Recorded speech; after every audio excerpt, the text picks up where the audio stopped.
This is a message from a viewer named Alistair, and the moment I finished reading it, I closed my laptop, walked to the window, and stood there for a long time, thinking about how many people are quietly going through exactly what he described, without a single news headline noticing. This isn't a story about being scammed. There's no beautiful stranger in this one, no wire transfer that disappears into nothing, no midnight phone call from a hospital that turns out to be theater. That's what makes it, in its own quiet way, more unsettling. Alistair and his wife Fiona didn't lose their money to a criminal. They lost 5 of their best years to a country they genuinely loved, in a departure so orderly and so spreadsheet-driven that they packed their kitchen without crying. And it was only in the airport at 3 a.m, watching the crew close the door of a Cathay Pacific flight through Hong Kong, that Alistair realized what had actually just happened to them. He isn't the only one. According to the numbers he sent me, somewhere around 11,000 foreign residents left Ho Chi Minh City, Hanoi, and Da Nang in the same 18-month window he did, most of them making the same calculation independently and arriving at the same answer. My name is Alistair Bramwell Kincardine. I'm 41 years old. I'm a senior software developer from Toronto, and this is the story of how the country I loved most in the world, quietly, mathematically, and without any single villain, ran me and my wife out of the life we had built there. If you've been enjoying the stories I tell, please consider hitting the subscribe button. Your support is crucial for the growth of this channel and helps me dedicate time to making these videos despite my commitment to a full-time job. Thank you for being here. I want to start with the mornings, because if you don't understand the mornings, you won't understand why leaving was so hard. Our apartment was in Thao Dien, which is the historic Western expat neighborhood in District 2 of Ho Chi Minh City, on the 3rd floor of a building, on a small lane, off the main road. The balcony faced east.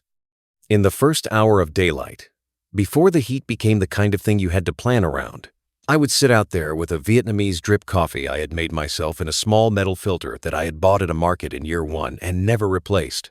There was a woman who ran a fruit stand at the end of our lane. I never learned her real name because she introduced herself as Kobe, which just means Auntie Number 7 in the Southern birth order naming system, and after 5 years of buying mangoes and mangosteens from her, I still called her that. She would raise a hand when I passed.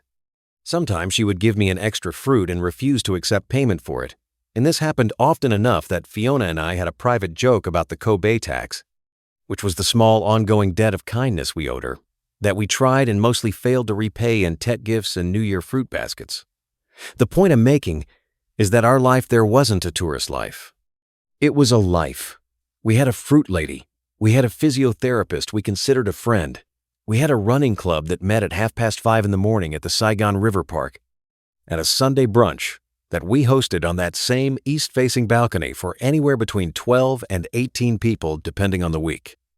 My wife had learned enough Vietnamese to argue with our landlord in his own language, which he found deeply amusing and which cost us, I am certain, at least 1 rent increase over the years. I had learned enough Vietnamese to order food, greet neighbors, apologize for my Vietnamese, and no more. We had come for a year, in early 2019. We stayed for what turned out to be, in the end, 7.5 years, though for most of those years we lived as if we had 30 more of them ahead of us in the same place.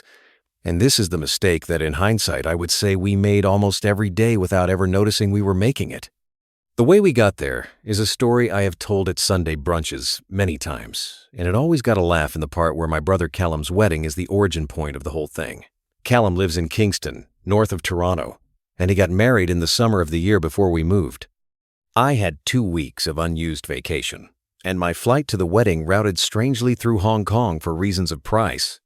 And on a whim during a slow Tuesday at the office, I extended the return leg by 12 days and booked a solo trip to Vietnam.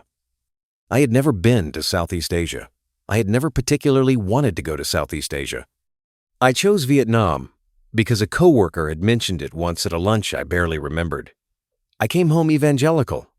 I couldn't stop talking about it. I ate at Vietnamese restaurants in Toronto 3 times a week for a month afterwards, comparing everything unfavorably to a bowl of bun chai I had eaten in an alley in the old quarter of Hanoi.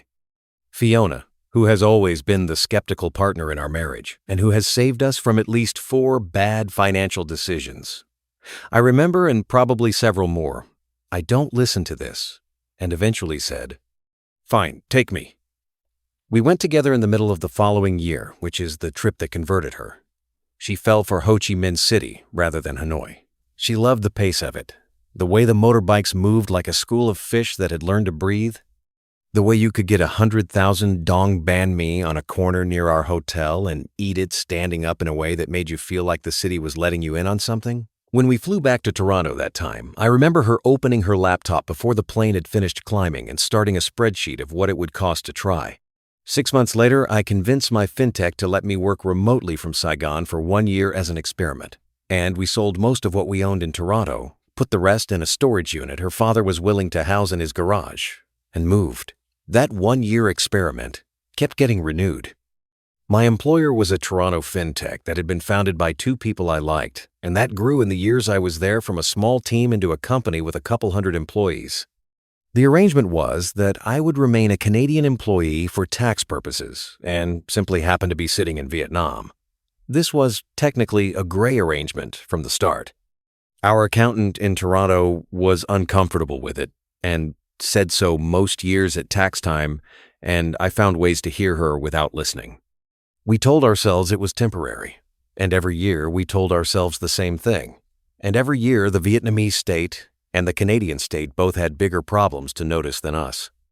And every year we got away with it. My compensation was in Canadian dollars, in the range of $165,000 a year, plus a small share of the company that everyone assured me would someday be worth something, and that as of the day I am recording this, remains worth nothing. In Thao Dien, that income made us minor royalty.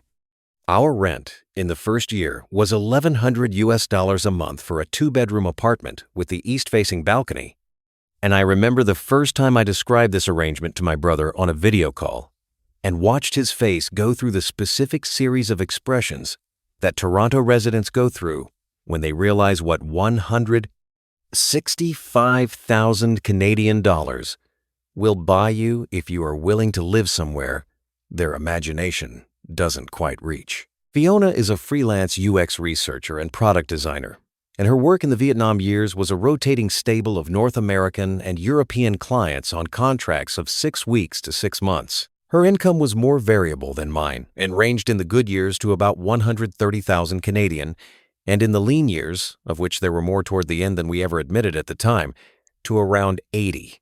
She was building something. She had a small consulting practice she was slowly growing, with a handful of returning clients who trusted her, and a network of referrals in the North American design community that took her half a decade to construct and could not be simply picked up and moved. This is a detail I want you to hold on to, because when we finally left, this was what was hardest for her to grieve, and it was invisible to almost everyone who watched us go. When you leave a country, the physical things you lose are visible. The professional network you spent years assembling in a specific time zone with a specific set of people is not. The first 3 years were the years we speak of now in a specific tone of voice we have, when we speak of them at all, which is not often, because it hurts. I don't want to spend too long on those years because if I do, I'll start to sound like every other expat with a blog. But I have to give you a picture of them, because otherwise you won't understand the loss. The Sunday brunches were the center of it. Fiona started them in the 2nd year. She had met at a design meetup in the city, a couple named Rowan and Imogen Thackeray Bloom, both around our age, both British, who ran a small design studio in District 3, and whose flat had become a hub for a set of overlapping foreign residents who had all found their way to Saigon by variations of our route. Rowan cooked. Imogen made playlists. There was a running joke that their apartment had a permanent smell of Marmite because Rowan insisted on flying in a jar every time he went home. Fiona thought there should be a Sunday brunch on our side of the river as well, and started ours as a small thing that grew, over the course of about 6 months, into the anchor of our week. In the good years, I would wake up on a Sunday, cook eggs, put out fruit, and by 10 in the morning the balcony would fill up with people. There was a French designer named Camille, who was not the Camille from any other story I have ever told, and who worked for a luxury brand's local team. There was an American couple whose company had a Saigon office and who were on a rotating assignment. There was a German family with 3 children who lived 2 lanes over. There were Australians, Dutch, a Vietnamese-American couple who had moved back the other way and made our lives measurably more interesting for the 4 years we knew them. There was, at various points, a running joke about how you could tell which country a person came from by how they held their coffee, which is the kind of joke that is only funny if you have already had 3 coffees yourself. I say all of this to establish that we didn't live in a bubble in the sense that the word bubble usually means.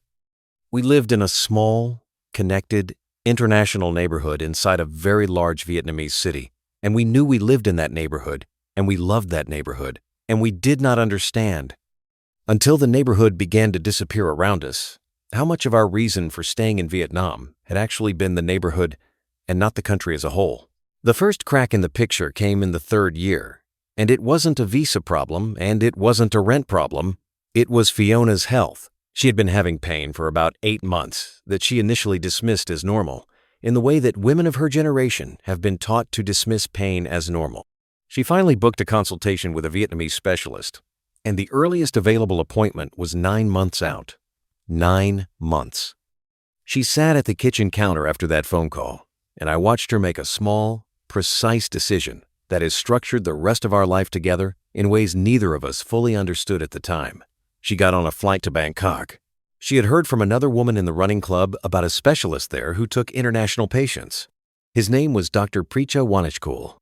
He was in his early 60s, quiet, careful, spoke a soft, precise English, and he was the first doctor in more than a year who took her seriously. He diagnosed her with endometriosis. He also, in the second consultation, asked her gently about the air she was breathing on a daily basis, and I remember the phone call she made me from the taxi on the way back to her hotel, in which she repeated his question 3 times, each time with a different emphasis, as if she was trying to find the version of the sentence that hurt the least. The Bangkok trip, with follow-ups and treatment adjustments over the following months, cost us $14,000 out of pocket.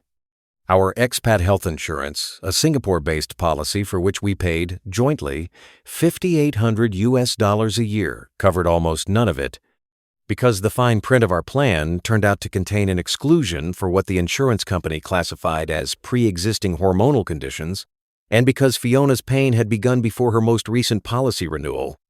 This was our first real education in the way that private expat insurance in Southeast Asia actually functions, which is not the way people in the running club talked about it at Sunday brunches. It functions on renewal cycles that quietly re-underwrite you every year. It functions by moving the exclusion list around under the surface. It functions in ways that make you, 3 years in, discover that you have been paying for something you don't actually have. I don't want you to think we made the decision to leave over the endometriosis, because we didn't. We came home from Bangkok, adjusted our life, adjusted our savings plan, and kept going.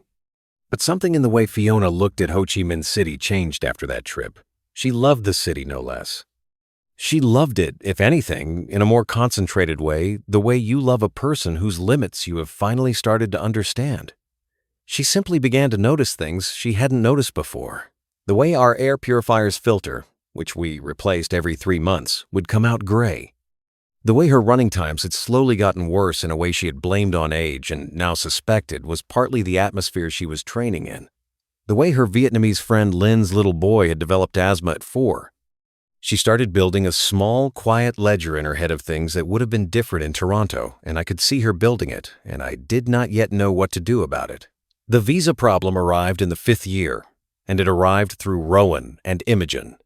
Vietnam has never had a proper long-stay visa for foreign residents like us, meaning foreign non-workers, non-investors, non-spouses. What existed for a long time was an unofficial ecosystem of workarounds. 3-month business visas cycled through agents. Border runs to Cambodia or Laos, in which you flew out on a Tuesday and back in on a Thursday and reset your entry stamp. Representative office arrangements for tiny paper companies with no actual staff and no actual operations. Immigration authorities had, for years, tolerated this ecosystem, in the same way that immigration authorities in a lot of places tolerate ecosystems that generate small amounts of revenue and no political controversy. Starting in the 4th year of our residence, that tolerance began to end. It didn't end in an announcement. It ended in a slow tightening you could feel, if you were paying attention, of the kind that agents began charging double for what they had previously charged, and of the kind that friends began being pulled aside at Tan Son Nhut Airport and asked increasingly pointed questions on re-entry. Rowan and Imogen went on what should have been a routine border run to Phnom Penh in the 5th autumn of our residence. Rowan came back through fine. Imogen, on a second attempt 3 days later, was denied at the border. She spent 7 days in a hotel in Phnom Penh, while a Vietnamese lawyer we all pooled money to help hire negotiated a compassionate re-entry. It took 9 days in total. It cost $16,000, of which our contribution was $3, and of which the equivalent I remember most clearly was the 4 hours we spent in our kitchen with Rowan and a bottle of gin the night we got the news, watching him take apart a plan for a life that he had been building in Saigon for 8 years. I want to insert the call to action here properly, because if you've made it this far, you're already the kind of viewer this channel is for. If you're getting anything out of this story so far, hit that subscribe button, because the next thing I have to describe is the part that started to change the mathematics of our own life, and I want to know you're with me for it. I'll take you back into it. After the border thing with Imogen, our accountant in Ho Chi Minh City, a woman named Nguyen Thier Mir Harn, who had handled the small administrative side of our life for 4 years and who was one of the most careful and honest professionals I've ever worked with in any country, asked me to come into her office in the 6th year of our residence for what she called a real conversation. She sat across from me at a desk on which she kept a small orchid that she watered exactly twice a week. She told me in a mixture of Vietnamese and English that I'd gotten used to over the years that she could no longer sign off on my contractor arrangement with the fintech. She said it kindly. She said she had been able to look the other way for 4 years because the risk was primarily on the Canadian side and because my paperwork was clean by Vietnamese standards, but that the environment had changed and that in her professional judgment, I was on borrowed time and that if I stayed on the current arrangement, she would have to end our working relationship. She said this without any of the drama a Toronto accountant would have brought to the same conversation. She said it the way you tell a friend that the road they've been driving on for years has been closed. She then, very gently, suggested that we look at a proper investor visa, and she pulled out a printed sheet with the capital requirements for the categories that would actually apply to us. And we both looked at the numbers on the sheet and both understood, in the exact same moment, that this was not going to be possible. The number on the sheet was between $200,000 and $400,000 locked into a Vietnamese entity, depending on the category. We didn't have it. We had never had it. What we had was a comfortable joint income and a modest savings account, and a life that had been built on the assumption that the visa arrangement we had was going to continue to be tolerated for as long as we needed it to be. Harn and I sat on either side of her desk for what must have been a full minute in silence. Then she said, in Vietnamese, that she was very sorry, that she liked us very much, and that a lot of her expat clients were making the same discovery in the same window. She said her expat book of business had shrunk by half in 18 months. She said she thought it would shrink by another half in the next 18. I went home, I told Fiona. We sat on the balcony. We did not open a spreadsheet that night because it was too early. We opened a bottle of Australian red wine that had cost us 4 times what it should have cost, because that was another thing about Ho Chi Minh City. And we sat with the fact that the road we had been driving on for 6 years was now, according to a woman we deeply trusted, closed. The rent shock ran parallel to the visa problem. When we first moved into our apartment, we paid $1,100 a month. That number was so low that I remember the first month feeling a slight guilt about it, in a way I have never felt again about a rent number. Over the years, the number crept up. It became $1,500, then $1,900. At the beginning of the 7th year, our landlord, a decent enough man who had never been unkind to us and who had, if anything, given us a series of small favors over the years, presented us with a renewal offer for $2,600 a month.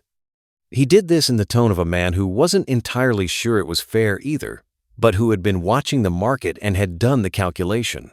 His calculation was correct. Thao Dien was compressing. As the wider community shrunk, the remaining expats concentrated into a smaller and smaller set of neighborhoods that were considered viable And the top of the market got bid up by a wave of Korean and Chinese corporate relocations who were coming in on packages that paid their rent for them. The people who used to spread out across 5 neighborhoods now competed for apartments in one. Our landlord had discovered that a Korean semiconductor engineer named Park Jong-min, whom he had already been in conversation with, would pay the $2,600 without negotiating because his relocation package specified up to $3,000. And because Park had no reason to spend a month of his life fighting over $400 a month when his employer was paying it directly. We could try to match. We could try to negotiate. We would lose. This was the market. This was the arithmetic of what Thao Dien was becoming. And the arithmetic that Fiona and I had built our Vietnam life on. The arithmetic in which our Canadian income made us minor royalty in a beautiful neighborhood was quietly no longer true. The other option, of course, was to move. We could have moved to a cheaper district. There are cheaper districts in Ho Chi Minh City. There are entire lives that foreign residents build in District 7 or in Binh Tharn at rents half of what we were being asked to pay. But this is the part that people who have never lived abroad don't quite understand. Moving to a cheaper district meant losing everything else. It meant losing the running club that met at 5:30 in the morning at the park. It meant losing our physiotherapist Tuan, who had for 3 years been managing a back problem I had developed from a decade of poor desk posture and who was, I am not exaggerating, one of the reasons I could still work at a computer. It meant losing Kobe at the fruit stand. It meant losing the coffee shop where I had been the first foreign face in the 3rd year and where the owner now knew that I took my drip coffee with exactly 1 spoonful of the sweetened condensed milk and no more. It meant losing the community. And the community was the country. That was the arithmetic that the rent shock exposed. What we had been paying for was not just an apartment.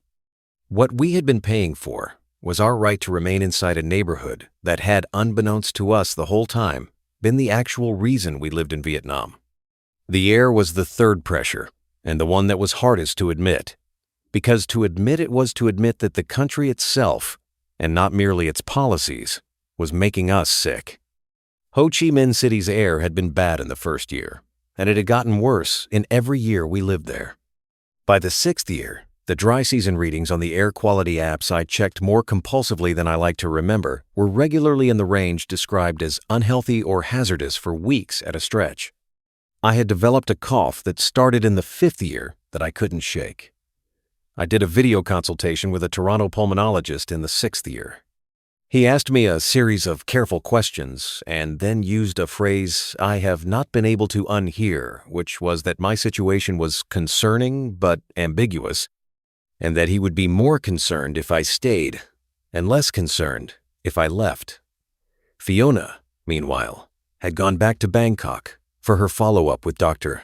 Wanishkul, and he had once again asked her, gently, about her air exposure, in the tone of a man who was too polite to give an order, but who had seen enough patients from her city over enough years to have formed a private opinion. Then Tuan, my physiotherapist, told me in a session in the early 7th year that he was moving his own family to Da Lart for the air. Da Lart is a hill town in the Central Highlands, where the elevation gives it a different atmosphere. Tuan was Vietnamese. He was 38 years old. He was moving because he had a young daughter, and he wanted her lungs to develop an air his own pulmonologist had told him was measurably different.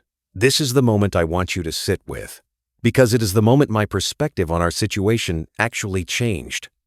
When your own doctor is leaving, the pressure stops being a personal complaint and starts being a signal. And once a signal has been given, you can't unreceive it. Fiona and I went for a walk that evening along the river, and I told her about Tuan, and she said, more quietly than she usually says anything, I don't want to develop a lung problem here. She didn't say she wanted to leave. She just said that, and I understood what she was actually saying. The healthcare gap was the pressure that had been operating in the background for years, and that finally crystallized in a moment I remember very precisely. It was in the 7th autumn of our residence. Fiona and I were walking home from Vincom Center, which is a shopping mall in the center of the city. on an evening when the humidity was of the kind that makes your shirt stick to your back within a block. We were talking about her insurance renewal because we had received the paperwork earlier that week. She had been reading the exclusions list. She turned to me on the corner of a street I no longer remember the name of and said, without any warning, "The oncology exclusion is on page 3. I said, "What oncology exclusion?" She said, "Any cancer diagnosis in the first 6 months of a renewed policy is excluded from coverage." I said, "Are you serious?" She said, "I'm serious." And then she said in the tone of a woman who has already run the calculation and simply needs to say it out loud, "Do either of us want to develop a cancer scare in a country where a private specialist consultation for anything serious requires a flight to Bangkok or Singapore?" I did not answer her because there was no answer. We walked the rest of the way home without saying much of anything. That night I lay awake trying to construct the counter-argument, and the counter-argument didn't exist. We were healthy people in our late 30s and early 40s, and we were in the phase of life where the actual likelihood of a specialist need was rising every year. And we were in a country whose specialist medicine, for us as foreigners, effectively meant boarding a plane to another country. And the private insurance we had been paying almost $6,000 a year for was quietly excluding the categories in which we were most likely to need it. This was, we finally admitted to ourselves, a set of facts we would not have accepted if we had been shown them at the beginning. I want to take you now into the pressure that I think of, in the private conversations Fiona and I have had about all of this since, as the actual antagonist. I have described 4 pressures so far, which are the visa architecture, the rent, the air, and the healthcare. Each of those is bad on its own. Each of those is survivable on its own. What made it unsurvivable was the 5th pressure, which is the one that I still don't quite know how to describe to people who haven't lived through it. The 5th pressure is that the community that had been the entire reason we lived in Vietnam disintegrated around us in a compressed 18-month window. And it disintegrated not through any single event, but through a series of departures, each of which made the next departure feel more possible. Rowan and Imogen left after the Phnom Penh incident. They went back to Bristol and are renting a flat their parents helped them secure. The American couple whose company had run the Saigon office lost their remote work program when their company's new chief financial officer, in a decision I could see coming a full quarter before it happened, decided that the tax compliance complexity of employees scattered across Asia was not worth the retention benefit. The German family with 3 children had their eldest child age out of the international school's affordable band, and the price of the next band was more than a year of my salary. The French designer, Camille, had her visa agent literally disappear on her over the course of a month, in the way that only agents in that industry can disappear, and she left in an unplanned scramble. There was an Australian couple, whose story I only heard secondhand, who had bought into a villa arrangement in Da Nang that collapsed in a way that took most of what they had put into it. A Dutch remote worker in our running club had his employer, responding to a tax investigation, institute a new rule that no employee could spend more than 90 days per calendar year outside the Netherlands. He left in a week. Each of these departures felt, at the time it happened, like an isolated bad luck event. Only in retrospect did we realize that we were watching a pattern. Fiona's Sunday brunches began to shrink. In the 6th summer, we had between 12 and 18 people on the balcony most weekends. In the 7th January, we had 4. In the 7th February, we had 3, one of whom was a new arrival who had not yet realized what he was arriving into. In the 7th March, Fiona quietly did not send out the message she usually sent, and no one asked her why. The running club, which had met 3 times a week at the park for as long as we had been in the city, quietly stopped meeting. There was no announcement. One week we just noticed that the group message had gone silent, and no one had the energy to restart it. The coffee shop, where the owner had known my order for 4 years, switched its menu in the 7th March to serve primarily the Korean commuters who had become the majority of its foot traffic. And while I was still welcome there, the drip coffee I liked was quietly discontinued because there were no longer enough people ordering it to justify keeping the beans in stock. I want you to hear that sentence again, because it took me longer than it should have to understand what it meant. There were no longer enough of us to keep the beans in stock. That is what the departure of 11,000 people, most of them from a set of neighborhoods that had been built around them for 15 years, looks like from the inside. It looks like a coffee shop discontinuing a coffee. The evening I understood what was actually happening was in the 7th April, on a Thursday. Fiona and I had gone out for dinner at a place we had been going to for years, a small Vietnamese restaurant run by a family who had, over the years, adopted us in a low-key way. We were the only foreign faces in the place. This had happened before, of course, plenty of times over the years. But that Thursday evening, walking home along a road that ran parallel to the river, I realized that we had been the only foreign faces at every meal, in every coffee shop, and on every corner of our own neighborhood for the entire preceding week. I said this out loud to Fiona, and she looked at me and said, in a tone she doesn't often use, "I know." She had noticed before I had. She had been carrying it alone for some period of time I never quite established, in the way that Fiona carries things alone until it becomes practical to share them. We stood on that road for a while. There was traffic. There is always traffic. We didn't say much else. But when we got back to the apartment, I knew, and I think she knew that I knew, that the conversation about leaving was going to happen soon, and that when it did, neither of us was going to fight it. She brought it up on the balcony on a Sunday evening in the 7th April, about 2 weeks after that Thursday. Neither of us cried. This is the detail that has stayed with me most, actually. Neither of us cried. She had a laptop. She opened a spreadsheet she had already built, which she had been quietly building for I don't know how long. She had 3 columns. The first column was the cost of staying in Thao Dien at the new rent, factoring in the visa investment we would have to make to secure a proper long stay arrangement, plus a set of assumptions about her insurance and my income, and the trajectory of both. The number at the bottom of that column was not survivable. The second column was moving to Da Nang for what she called, in the header, a soft landing year. Da Nang is a coastal city in central Vietnam, cheaper than Ho Chi Minh City, with cleaner air and a smaller expat community that was, as of the moment we were having the conversation, still functioning.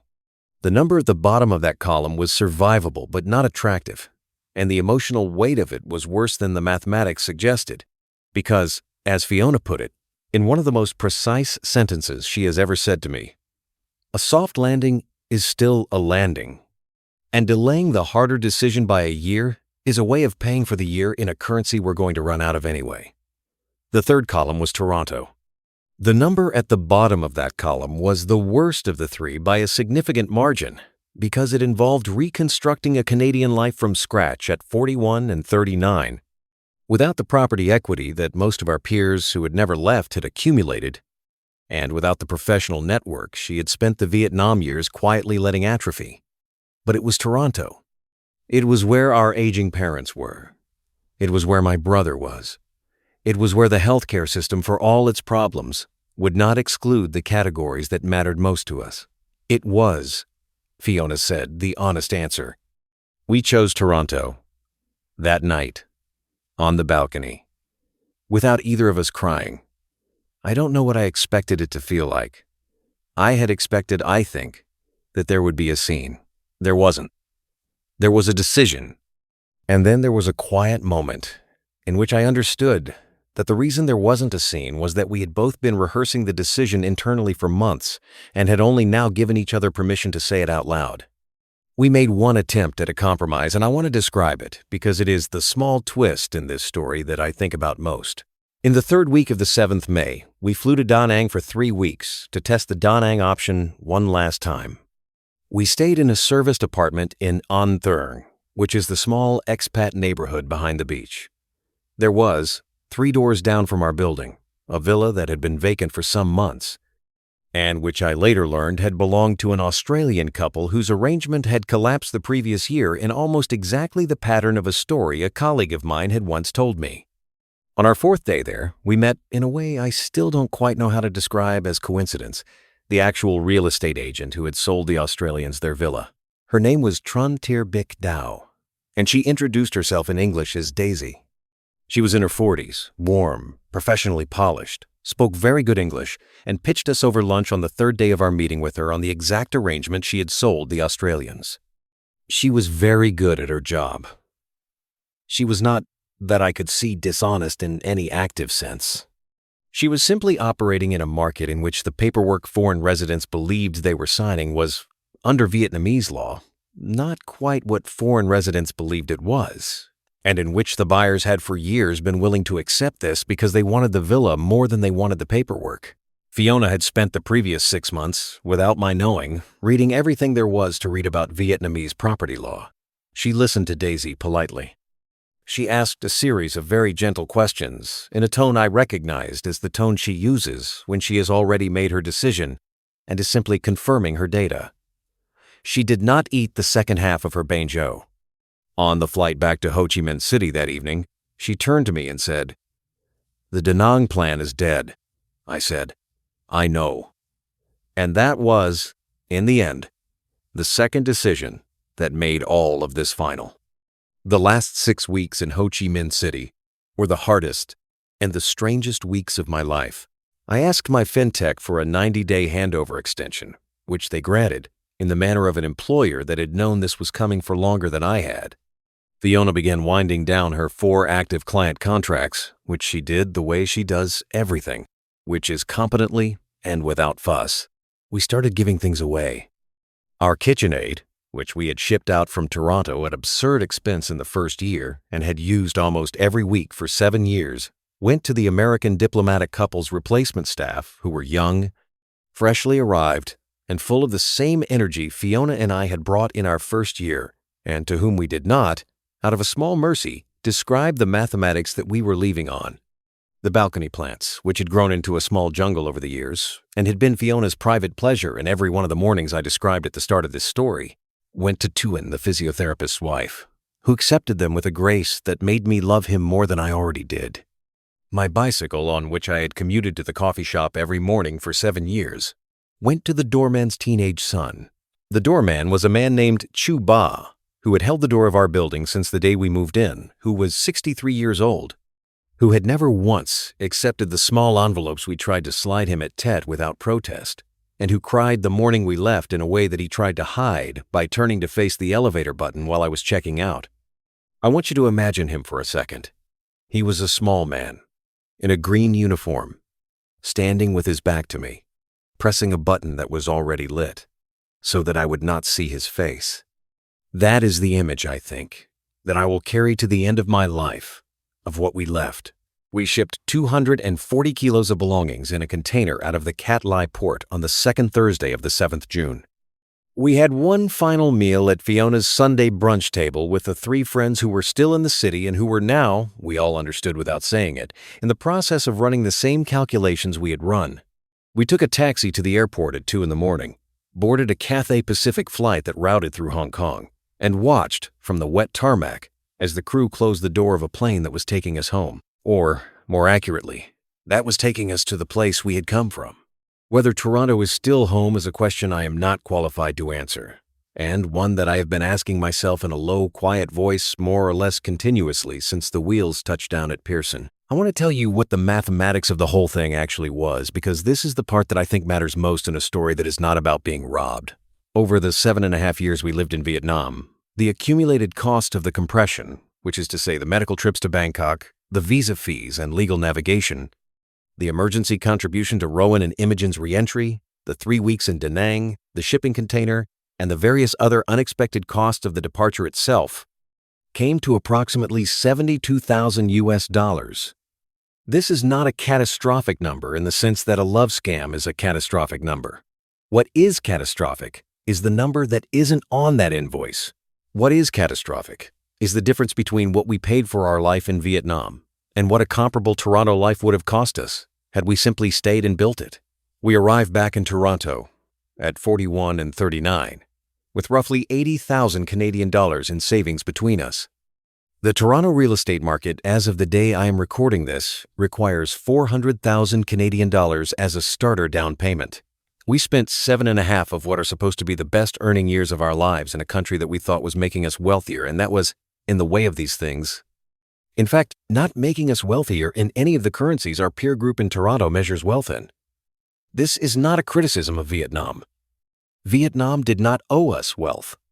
This is a reckoning, in a sense, with the fact that a very large number of foreign residents made the same mistake we did, which was to confuse a lower cost of living with a longer runway, and to fail to notice that the runway was, the whole time, being paid for by the postponement of decisions our peer group at home had already made. I want to close by trying to say the thing that this is really about. This story does not have a villain. Vietnam did not try to hurt us. There was no scammer. There was no fraud. There was no midnight phone call. There was instead a compression event. There were 5 pressures that arrived in an overlapping sequence inside 18 months, and any one of them alone we could have absorbed. The visa architecture would have been survivable if the rent had not been rising. The rent would have been survivable if the air had not been getting worse.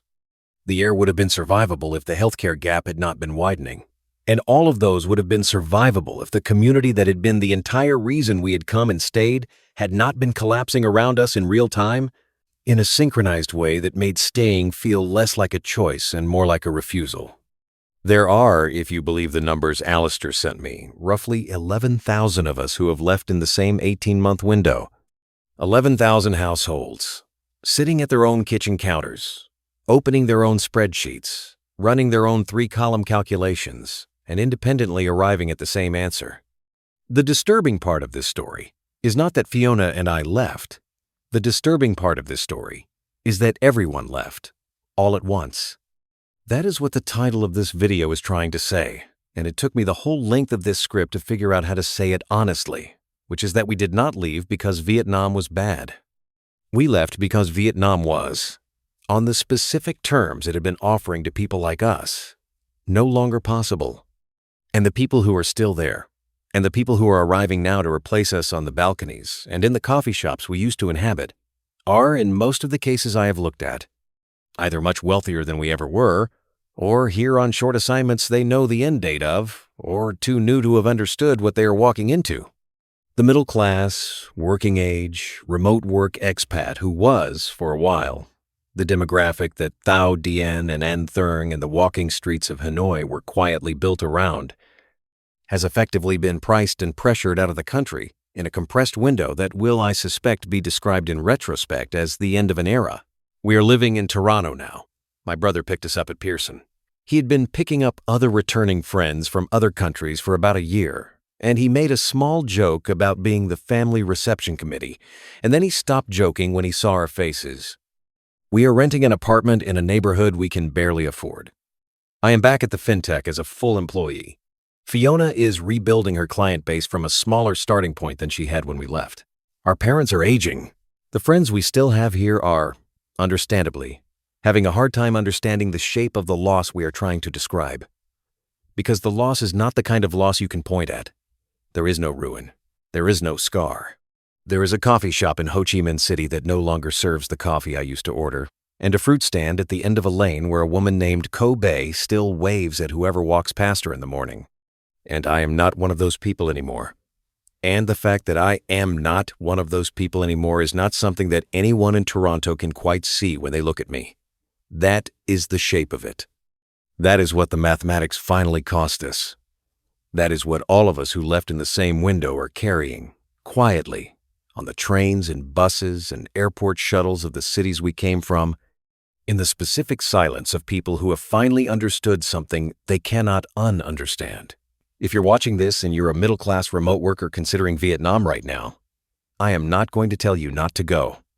Go. Go for a year. Go for 2. Live in Thao Dien or An Thurng, or the old quarter of Hanoi. Have your morning coffee on a balcony.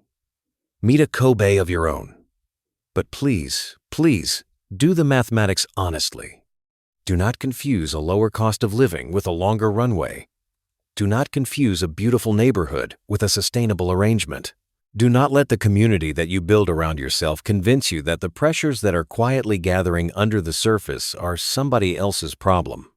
And when the pressures start converging, and you will know when it happens because your own doctor will be leaving and your own coffee shop will be changing its menu and your own Sunday brunches will start to shrink, listen. Do not stay out of pride. Do not stay out of grief. Do not stay because leaving means admitting something you don't want to admit. Leave clean while you still have the savings to leave clean, while you still have the community intact enough to say a proper goodbye, while your fruit lady is still at the end of the lane. My name is Alistair Bramwell Kincardine. My wife Fiona and I were among the 11,000 who left. If our story helps even one of you make the calculation earlier than we made it, then telling it in all of its quiet, unheroic detail will have been worth it. Subscribe if you want to hear more stories from the wave of us who came home. There are, according to the mathematics I've been running, a great many more of these stories still to come.